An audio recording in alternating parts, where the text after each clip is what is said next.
Last season, college women's basketball experienced an unforgettable run, thanks largely to Caitlin Clark. The Iowa women's basketball team became must-watch television, with arenas packed whenever they played. Clark's magnetism not only shattered attendance records, but also led opposing teams to relocate games to larger venues to accommodate the fan frenzy. Her influence extended beyond college. After transitioning to the WNBA, her presence alone propelled viewership numbers and attendance figures to unprecedented levels.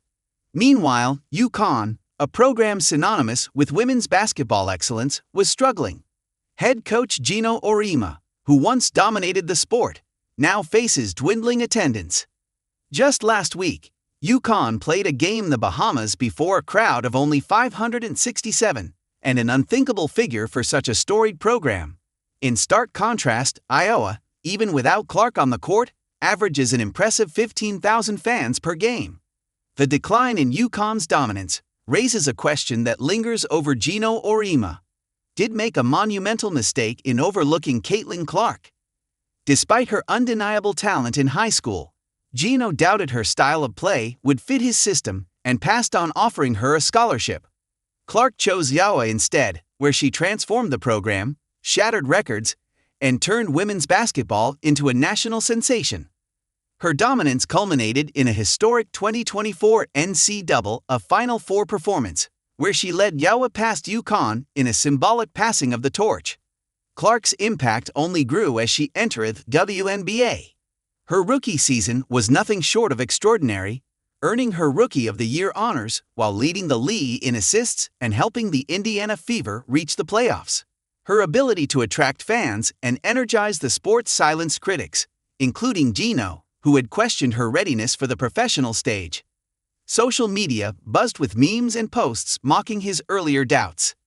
Geno's narrative shifted as he began publicly praising Clark, even calling her a game-changer and a generational talent. However, his newfound admiration coincided with his involvement in Unrivaled, a new 3-on-3 basketball league co-founded by WNBA stars. The league's success hinged on star power, and Clark was their primary target. Despite aggressive recruitment and lucrative offers, Clark declined to participate, opting instead to prioritize rest. After her rigorous rookie year, her absence dealt a significant blow to Unrivaled and left Geno visibly frustrated. For Geno, Clark represents more than a missed opportunity. It's a reminder of how quickly the balance of power in women's basketball can shift. For UConn, her absence highlights the cost of overlooking transformative talent. And for Clark, the story is one of self-determination. By staying true to herself and focusing on her priorities, she continues to redefine the game on her own terms. This unfolding narrative leaves us with lingering questions. Can UConn reclaim its dominance?